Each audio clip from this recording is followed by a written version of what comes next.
On the day I was supposed to marry the love of my life, she destroyed everything I had dreamed of. 5 years later, fate placed her right in front of me again. Only this time, the roles were reversed. If you're new here, make sure to subscribe to Vault of Tales, where stories remind us that healing is the quiet revenge life gives to the broken. Your support helps us bring more stories that heal our souls. Let's begin. I still remember the smell of the roses that morning. That faint, sweet scent that filled the church hall, mixing with the perfume of joy and nerves. The air was warm, the light was golden, and I could hear laughter echoing down the corridor. It was supposed to be the happiest day of my life. I stood in front of the mirror, straightening my tie for what must have been the 10th time. My best man, Eric, chuckled behind me. "Relax, man," he said. "You look like a movie groom." I smiled. I felt like one, the kind who finally gets his happy ending. 5 years of love, of building dreams with Claire, the woman I thought was my forever. She was kind, beautiful, ambitious, the kind of person who lit up every room she walked into. Everyone loved her, and I did too, more than I had ever loved anyone. We met in college, back when I was just another broke kid chasing dreams too big for his wallet. She was everything I wasn't: confident, magnetic, born into comfort. Yet, she chose me. That alone felt like a miracle. That morning, when I looked in the mirror, I whispered to myself, "You made it." But I didn't know that just a few hours later, that same mirror would witness the version of me that broke. The first sign that something was wrong came quietly: a delay.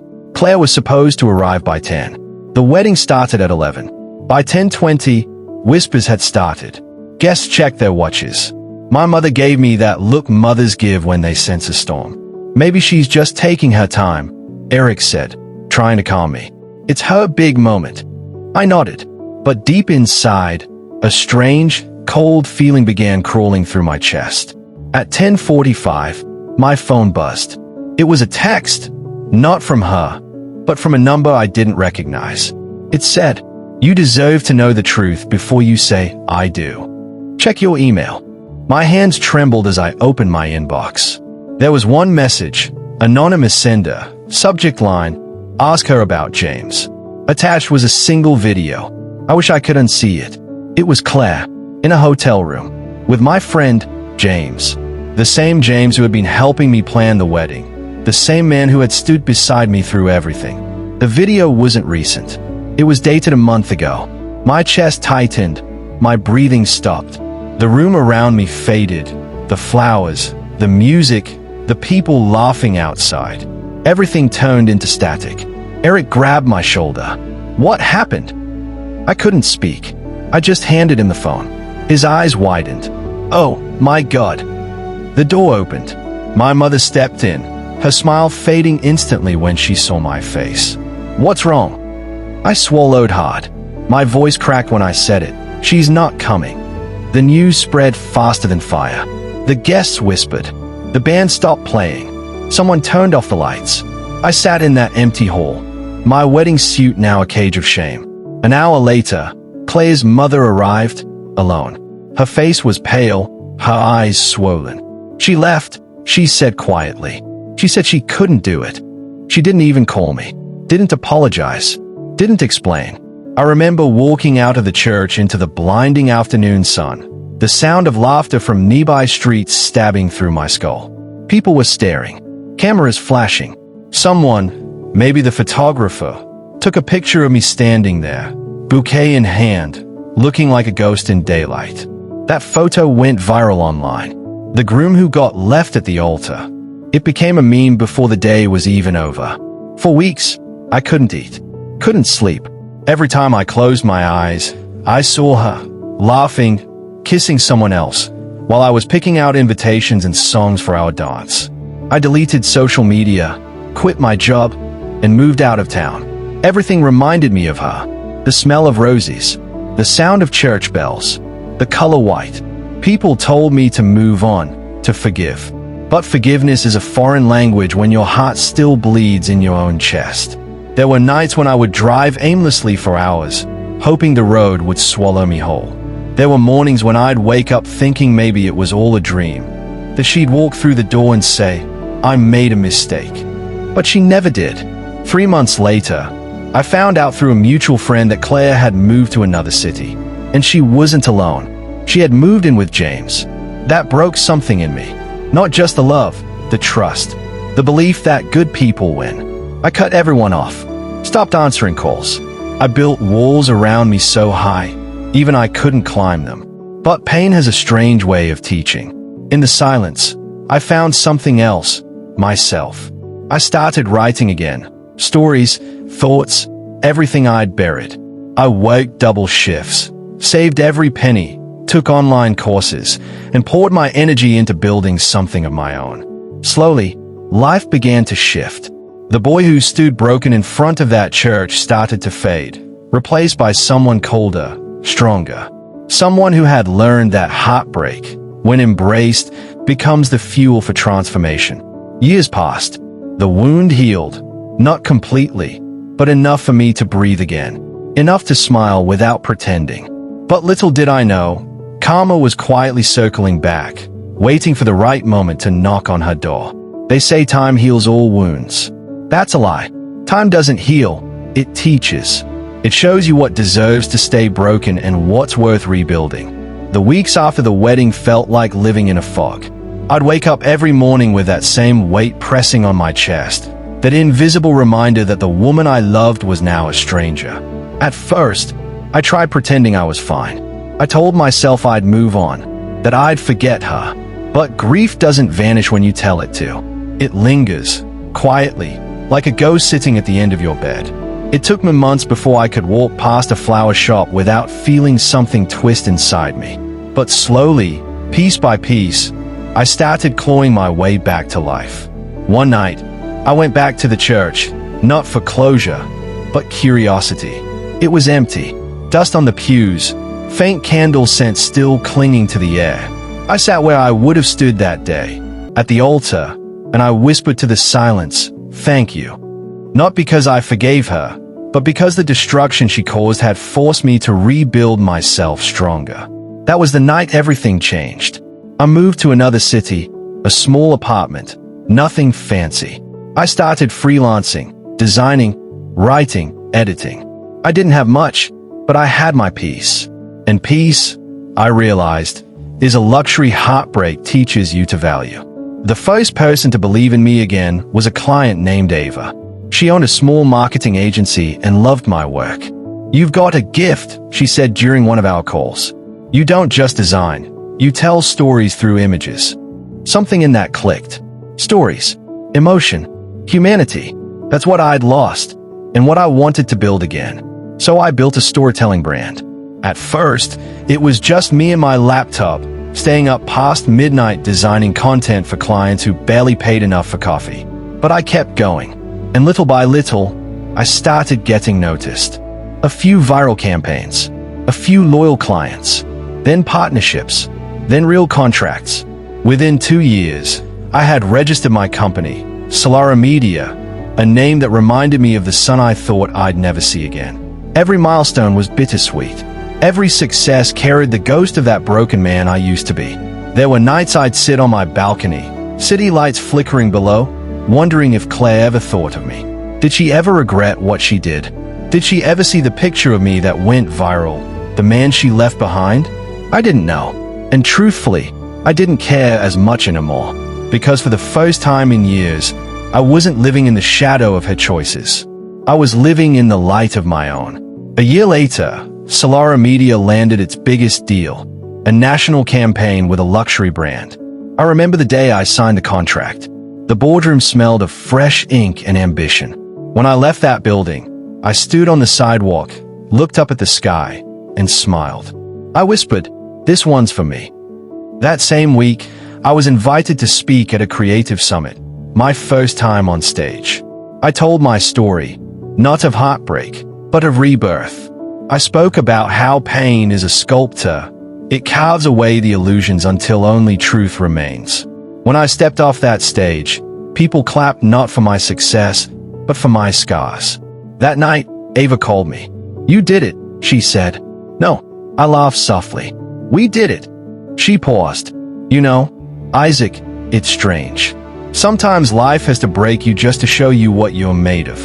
Her words stuck with me, because that's exactly what it felt like the universe had shattered me on purpose, so I could rebuild with the pieces that mattered. Over time, I built a small but loyal team. People who believed in what Solaris stood for, emotion-driven storytelling. We weren't the biggest agency, but we had heart.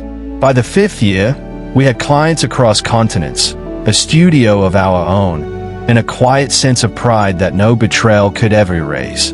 And then, one rainy Friday afternoon, karma knocked. It started with an email, a request for a brand pitch from a potential client. A big one. Corporate, international, high stakes. The name in the email signature caught my eye. Claire Whitmore. I froze. At first, I thought it was a coincidence.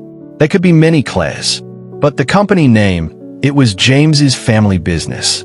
I leaned back in my chair, heart racing. My assistant walked in, dropping a file on my desk. Hey boss, the new client meeting's next Thursday. They are asking if you can handle the presentation personally. I smiled slowly. Oh, I'll handle it. That week was a blur. Not because I was nervous, but because the universe had just set the perfect stage for irony.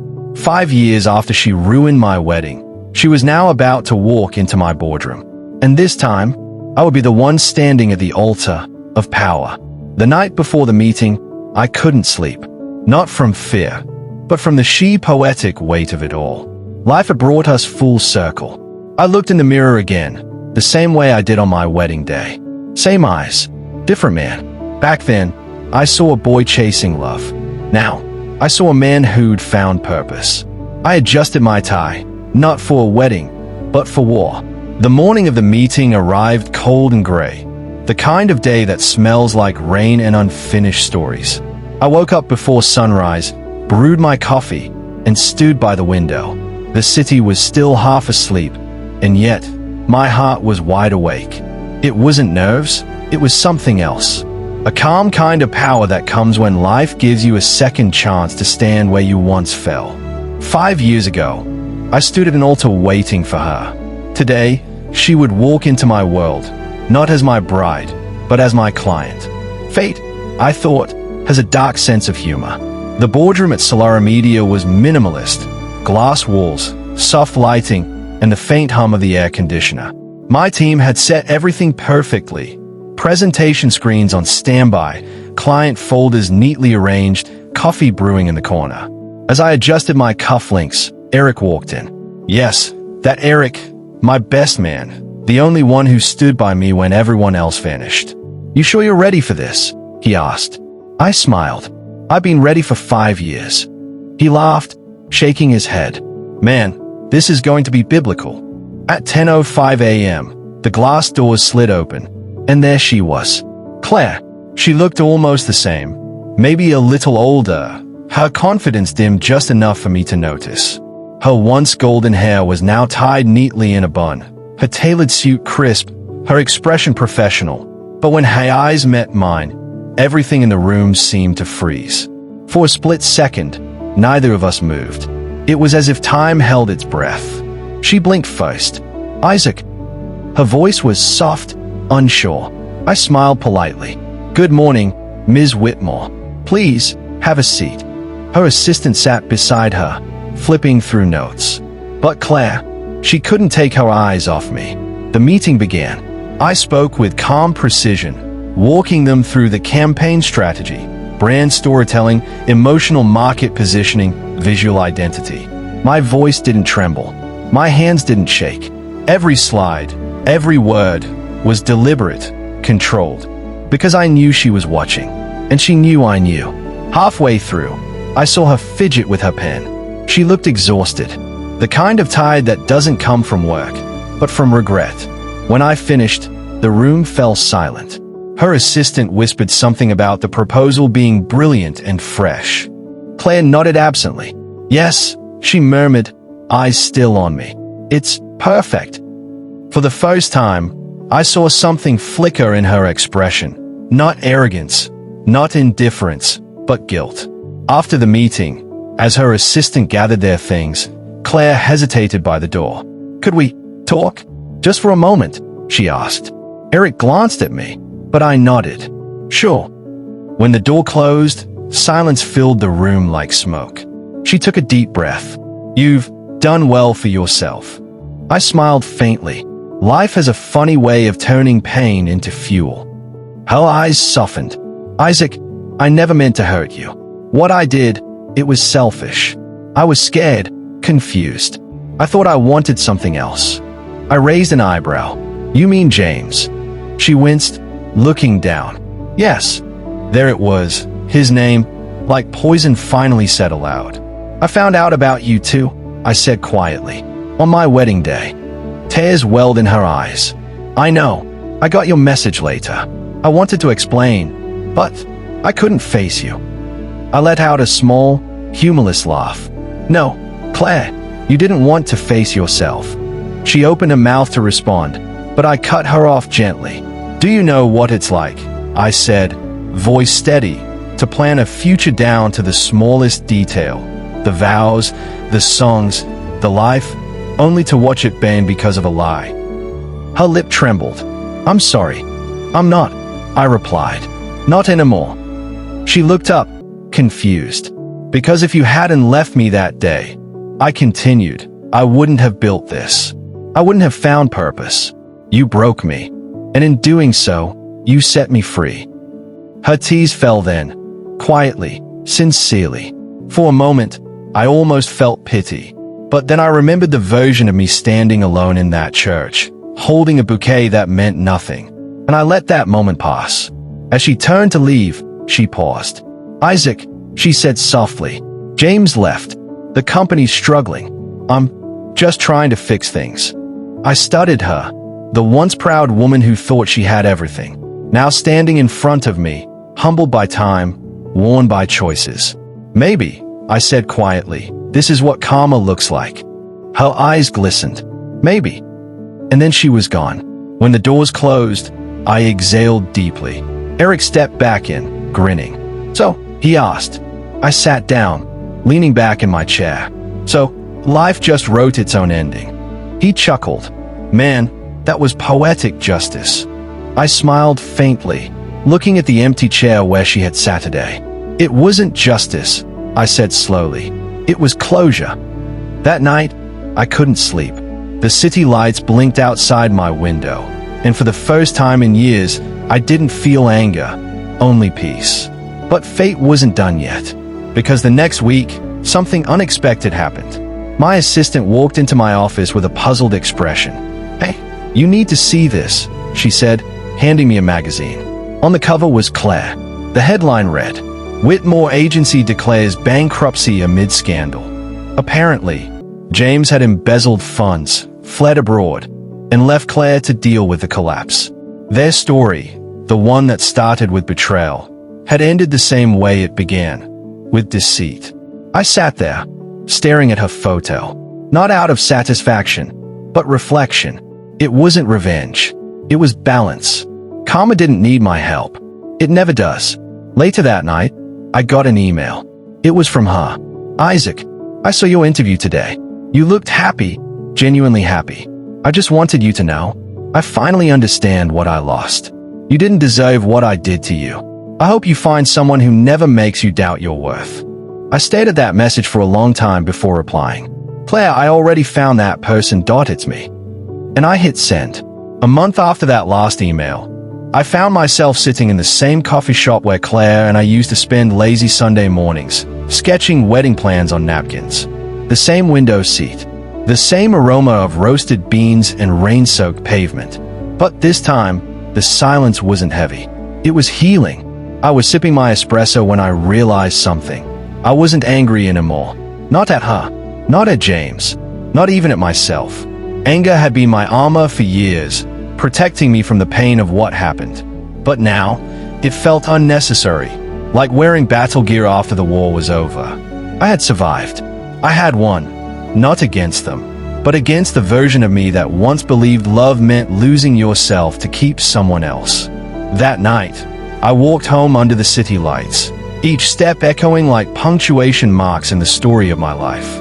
And for the first time, I smiled, not because I was finally free of her, but because I was finally free from myself.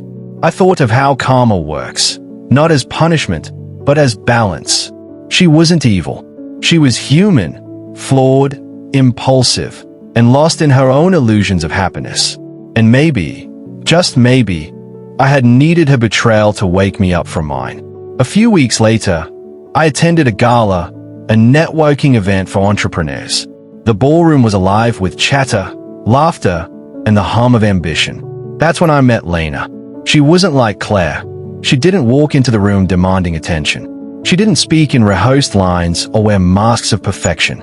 She was simple, real, and disarmingly kind. We talked for hours about art, purpose, failure, and everything in between. By the end of the night, she smiled and said, "You've got this calm about you, like you've seen storms but learned to dance in the rain." I laughed softly. Maybe I have. That night, as I drove home, I realized something beautiful. Life doesn't always give you what you want. Sometimes, it gives you what you need. And heartbreak, though cruel, is often the beginning of that gift. Months passed. Solara Media grew faster than I ever imagined. We launched campaigns that made people feel, not just click. Our stories touched hearts, stories about resilience, love, redemption. People often ask me where my inspiration came from. I'd smile and say, from the things that once broke me. Then, one morning, I received a message request on social media. It was from Claire again. She'd seen a video interview I'd done about overcoming failure. She wrote, "I just wanted to say thank you. Watching your journey reminded me that life doesn't end after mistakes. It just begins in a different direction. I'm starting over now. I hope you're doing well." For a while, I just stared at it. No bitterness, no satisfaction, just quiet acceptance. I replied simply, "I hope you find peace, Claire. We all deserve it." And that was it. No grand finale, no cinematic confrontation, just closure, soft, human, real. A few months later, I married Lena. It wasn't a grand wedding, just family, close friends, and a sunset by the sea. As I stood there, holding her hands, the salty breeze brushing against my face, I thought back to that boy who once stood alone in a church, broken and humiliated. If I could talk to him now, I'd tell him, this is why she left. Because the life waiting for you was never meant to start with her. When the officiant said, "You may kiss the bride," the world seemed to pause. And just before I leaned in, I caught a glimpse of something, a memory, not of pain, but of gratitude. Because every heartbreak, every sleepless night, every scar had led me here, to peace, to love, to myself. Later that evening, as the sun melted into the horizon and our guests danced under strings of golden lights, I walked toward the ocean. The waves whispered softly against the sand, carrying echoes of old stories, mine among them. I closed my eyes and whispered to the wind, "Thank you for everything." Life has a rhythm, I realized, a cycle of loss and discovery, betrayal and redemption.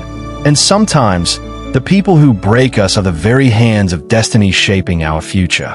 Karma doesn't always strike like thunder. Sometimes, it whispers. Sometimes, it arrives quietly, in the form of peace, success, or love that doesn't hurt. As I watched the tide pull away, I thought of Claire, wherever she was, and silently hoped she'd found her own calm.